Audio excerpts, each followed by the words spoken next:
ប្អូនទាំងអស់គ្នាចាថ្ងៃនេះគឺបងប្អូនទាំងអស់គ្នាមើលវីដេអូនេះគឺអត់ខាតទេចាតោះឥឡូវនេះខ្ញុំសូមណែនាំជូនបងប្អូនប្រភេទរថយន្តនៅខាងមុខខ្ញុំនេះគឺជាប្រភេទរថយន្ត Avatar 06 2025 ចាម៉ូទ័រ2ចាម៉ូទ័រ2បញ្ជាក់ណាមិនម៉ូទ័រ1គឺម៉ូទ័រ2ហើយសម្រាប់ការប្រើប្រាស់បានរហូតដល់600គីឡូហើយកម្លាំងវាវិញគឺ600 horsepower ចារថយន្តនេះគឺមានការ promotion ពិសេសចេញពីក្រាស់ខ្ញុំផ្ទាល់ចាតម្លៃ special មែនតើបញ្ចុះតម្លៃ$1000សម្រាប់អតិថិជនមកជាវប្រភេទរថយន្តនេះពណ៌ខ្មៅ black lover ណាបងប្អូនទាំងអស់គ្នាចាតម្លៃ special មែនតើចា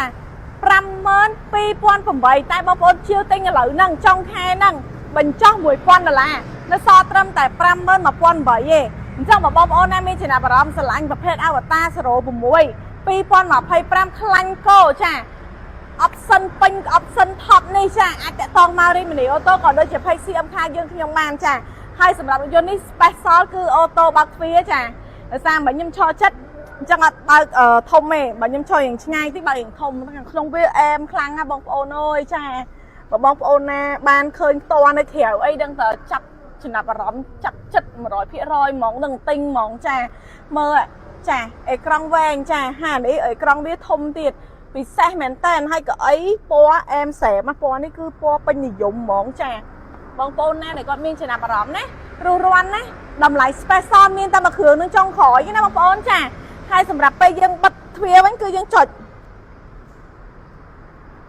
ចាឃើញទេគេហៅប្រភេទរថយន្តទំនើបចាបងប្អូនទាំងអស់គ្នាអញ្ចឹង